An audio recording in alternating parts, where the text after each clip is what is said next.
dealing with the various spaces in New York and scenes and venues of what people are, we're all attracted to this magnet city and the energy of it. And then it's also extremely hard to live here.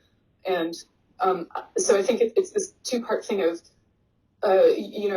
pushing your journey as a musician and then also dealing with the business and the social part of it. And I think a lot of fear comes with putting yourself out there. And for me, it took me 10 years of being in New York to actually start presenting my own stuff. And there were days, there were a lot of times where I was just like, God, I wish I had started doing this sooner. And literally it was my own anxiety that was holding me back. I didn't realize that. And there was a book that really influenced me called Mastering Creative Anxiety by Eric Maisel. Ooh, I need this book. Who writes a lot about this topic and even other topics like toxic criticism, like if you're criticizing yourself, you're not helping your journey, lots of things like that. And when I read that, I was like, oh my God, this is why I'm not doing anything. And it was in a time in my life where I was, I didn't see many women playing out, and, I just didn't know where I could take my feelings, and I had a lot of feelings. And I, once I realized, like, okay, this is the procrastination anxiety, or something called procrastination anxiety, and that includes, like, not booking a show because you're actually secretly nervous about how you're going to perform, and that's really a form of performance anxiety. I relate to so much of this.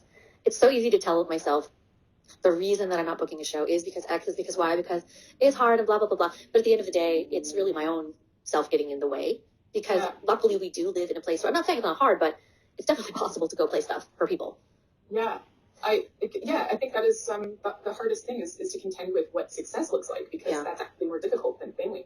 Like, we're all, used to failing in a way, and, we're expecting to fail. Like, every time you try to play an improvised solo, that's, an opportunity to fail. And I think in a microcosm, like, that's a really good metaphor for doing the business side of it. But I think the fatigue from actually applying those things, sets in and is real. But I think the thing that I really had this realization was, it's my own anxiety. So then I imagined, and I started getting into meditation, and I was like, okay, what would it look like if I didn't have anxiety and I just booked shows and I did all the projects that I wanted to creatively? And then I started working on that. And once I got over that block, I started playing my band out. I was promoting myself. I was inviting 1 million people on Facebook every time I made an invite. I was making Facebook events like 50 times a year. I was out of my mind, and I just made it happen in each event. And, it's another part of ripping off the Band-Aid. And, it's public humiliation. And it was just like, well, okay, this is really what I do. I am signing up for 1 million opportunities to publicly humiliate myself and be judged and deal with. Wow, I love that.